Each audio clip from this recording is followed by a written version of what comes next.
klarifikasi resmi dari Kiai Haji Ja'far Shadiq PP Abu Samsyuddin Batu Ampar tentang voice note guru beliau Said Ahmad bin Muhammad Al-Maliki,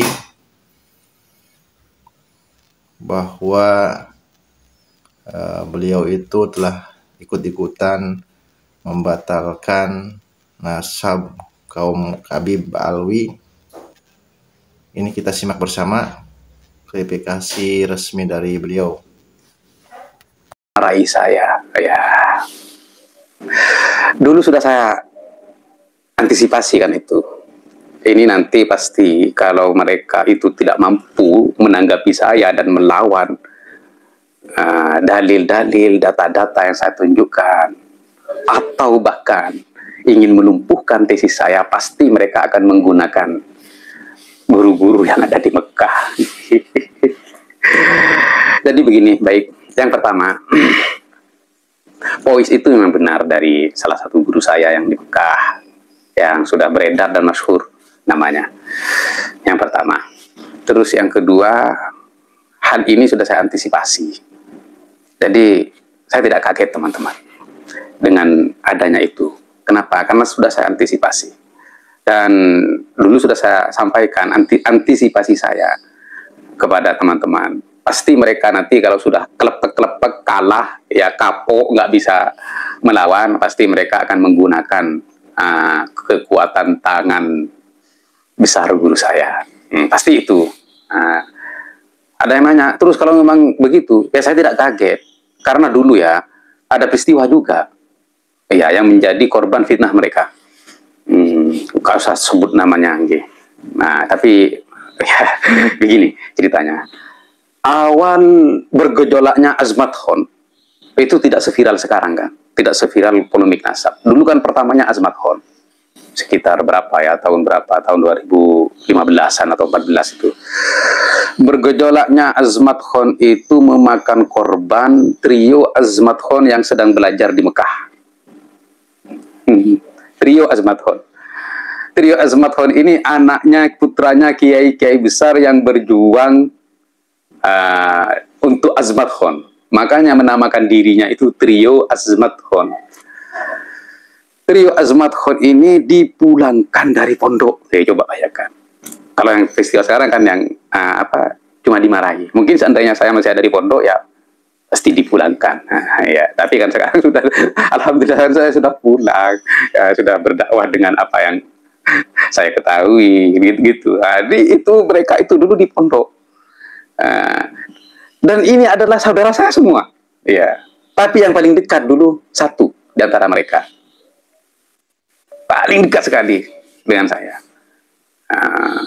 Jadi setelah dipulangkan trio Azmathon itu, bukan ya kalau kata kasarnya diusir lah dari pondok sana. Salah satu itu menceritakan, bila saya dengar dari lisannya dia sendiri, kamu bukan diusir tapi dipulangkan karena saya tidak enak dari mereka yang mendesak untuk memulangkan saya. Katanya dia, salah satu dari, oh kalau begitu kamu beruntung.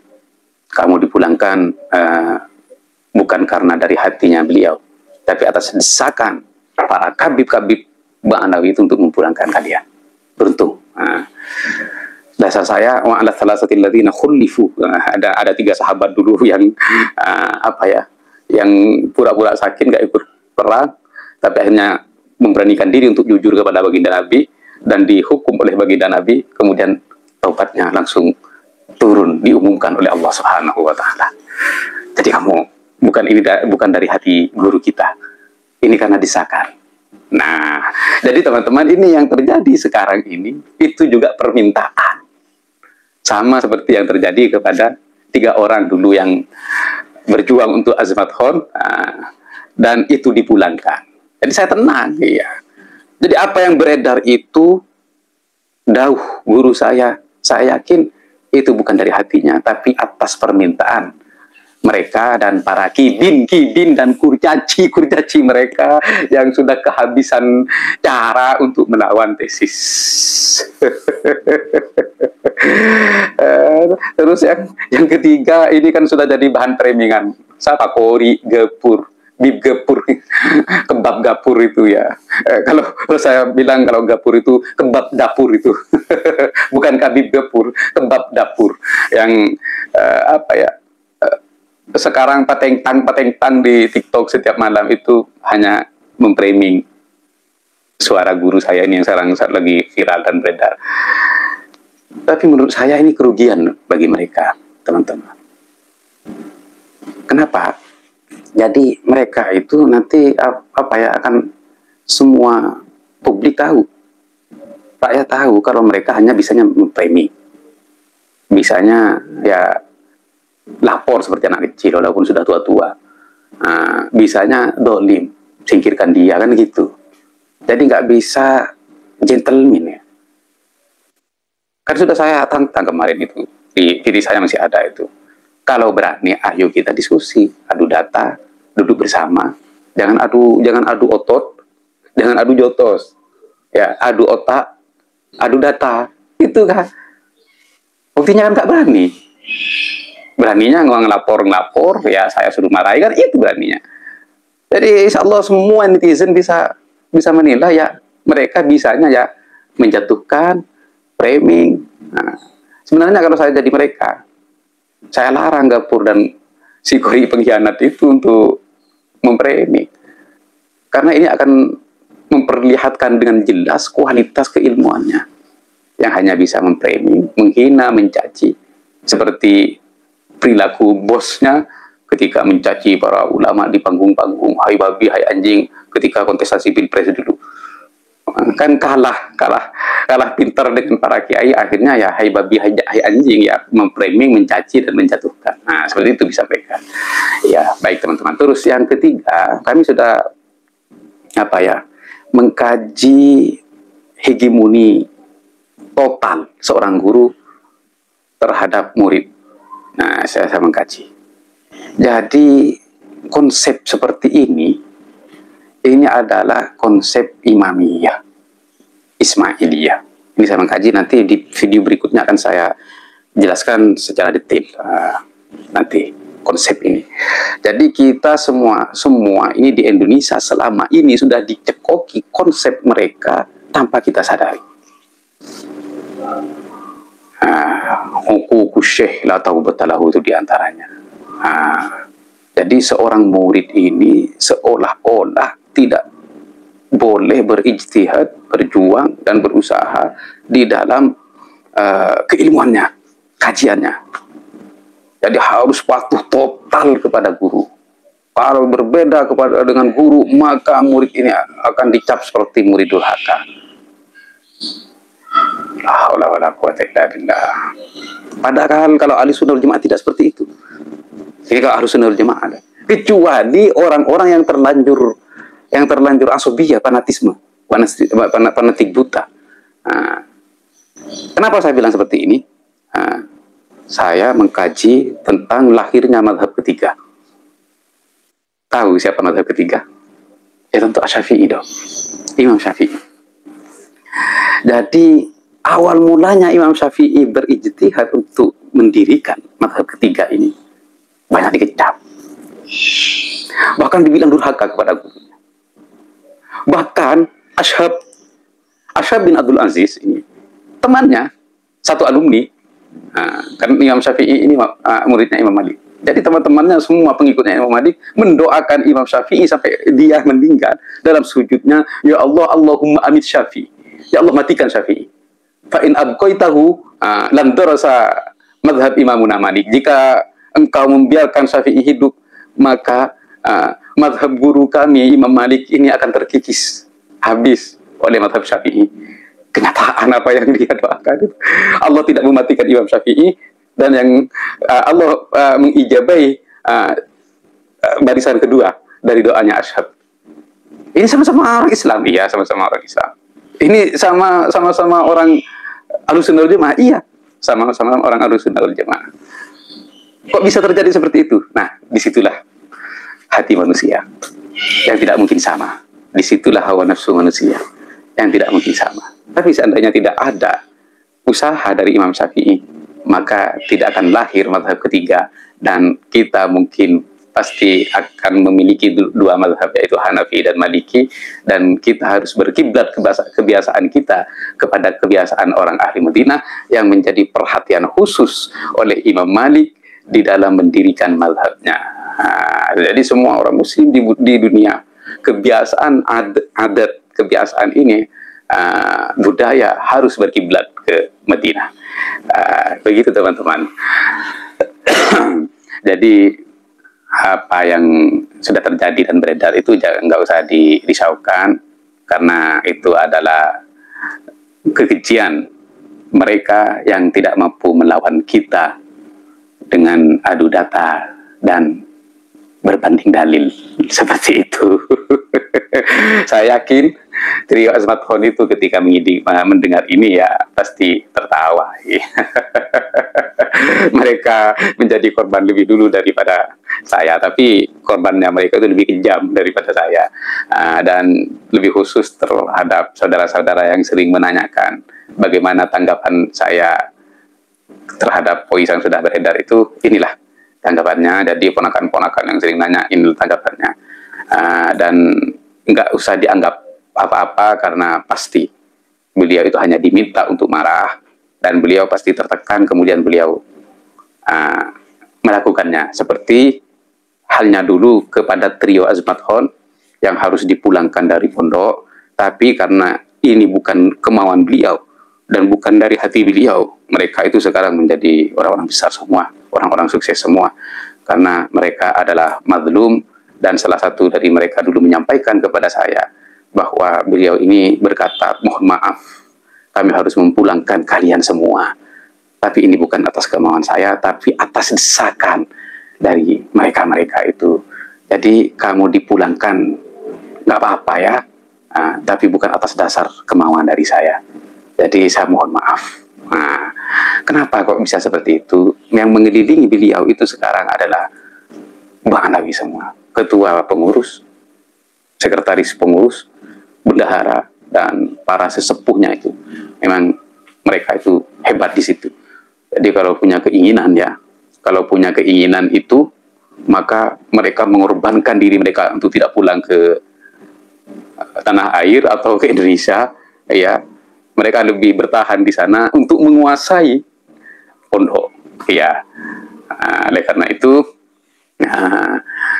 mereka yang berkuasa di sana. Jadi apapun saya dan siapapun para kiai yang bertentangan dengan kabib-kabib yang di Indonesia ini, pasti mereka kalah kalau kita dihadapkan kepada guru kita. Ya, jadi itu bukan apa-apa, tapi yang saya minta kepada organisasi alumni yang ada di Indonesia, demi Allah saya tidak ridho.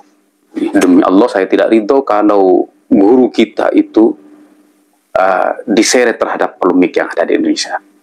Demi Allah. Ini. Kalau saya kelak boleh menuntut kepada Allah Subhanahu wa Ta'ala, akan saya tuntut mereka, siapapun mereka yang sudah menyeret guru saya terhadap polemik. Jadi teman-teman dan semua netizen dan masyarakat Indonesia secara umum, guru kami di Mekah itu tidak pernah terlibat dan tidak pernah ikut-ikutan terhadap polemik nasab yang terjadi di Indonesia. Akan tetapi kaum Ba'alawi ini yang memaksakan kehendak agar punya pendorong dan pendukung yang kuat, yang memaksa guru kita ini untuk terlibat dan terseret di dalam polemik nasab. Jadi saya minta kepada para pemirsa, jangan sampai beranggapan guru kami yang di sana itu terseret dan terlibat atau ikut-ikutan dari polemik nasab. Hasya wa kalla. Itu tidak akan. Ya, kecuali ya kabib-kabib itu yang kalah berargumen, kalah adu data, kalah adu dalil, kalah banding dalil, maka dia akan menyeret guru saya untuk menyerang siapapun dari mantan-mantan santrinya itu yang berlawanan, bertentangan dengan Habib. Mereka masih berusaha untuk para guru-guru saya yang ada di Mekah agar memarahi saya. Kemarin hampir terjadi, teman-teman. Hampir terjadi, tapi teman-teman saya yang setia dengan saya, yang tidak terima dengan orang-orang yang mazlum, yang ditolimi, berusaha untuk menjelaskan. Kalau yang itu kan kita kecolongan. Ini berusaha dan kita sulit mempunyai akses ke sana. Saya pun kemarin haji sama istri saya, mau suhan 3 kali minta izin, tidak diterima. Kenapa ya? Karena saya dianggap bertentangan dengan KB. Itu kan tidak fair, ya. Ya, tapi yang terjadi ini teman-teman saya itu terus ngasih penjelasan kepada guru saya itu, alhamdulillah akhirnya oh begitu akar permasalahan. Saya ini baru dengar bahkan gitu. Jadi video-video itu yang menyesatkan dikirim oleh teman-teman saya. La haula wala quwata illa billah. Saya ini baru dengar demi Allah, katanya salah satu guru saya. Ya Allah. Jadi saya yakin mereka itu, guru-guru beliau-beliau itu tidak tahu akar permasalahannya, polemik ini terjadi gara-gara apa. Itu tidak tahu. Tahunya hanyalah beberapa kiai membatalkan nasab mereka. Itu yang disampaikan. Sebab penyebabnya itu tidak diceritakan. Kejelekan Mbak Alawi, kesesatannya itu. Ya, begitulah. La ilaha illallah Muhammad Rasulullah. Ya, waktunya sudah lewat.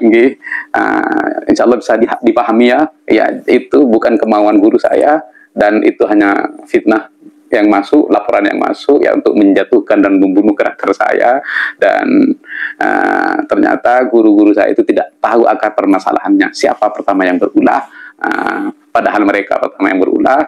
Kemudian mereka merengi-rengi, kami dibatalkan nasabnya di Indonesia guru ini oleh Imad, oleh Ja'far katanya. Jadi ayo marahin Ja'far gitu.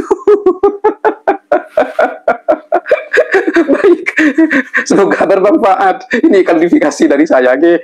Adapun nanti ceritanya Imam Syafi'i ya di segmen berikutnya insya Allah. Terima kasih. Wassalamualaikum warahmatullahi wabarakatuh. Demikian tadi klarifikasi resmi dari Kiai Haji Ja'far Shadiq Batu Ampar, karena beliau banyak dipertanyakan juga. Akhirnya beliau mengeluarkan klarifikasi resmi. Memang itu kita sudah lama tersusupi oleh pemikiran-pemikiran Ismailiyah, Imamiyah yang begitu betul-betul fanatik terhadap seorang guru. Jadi kita ulas kembali, memang pada waktu itu Imam Asy-Syafi'i juga diperlakukan seperti itu karena berbeda dengan Imam Malik. Tapi beliau tetap bertahan dan sampai akhirnya sampai sekarang kita menggunakan mazhab Syafi'i. Jadi tidak ada keharusan atau tidak harus seorang murid itu sama dengan gurunya. Biarkan seorang murid itu berkembang sebagaimana Imam Syafi'i berkembang. Wassalamualaikum warahmatullahi wabarakatuh.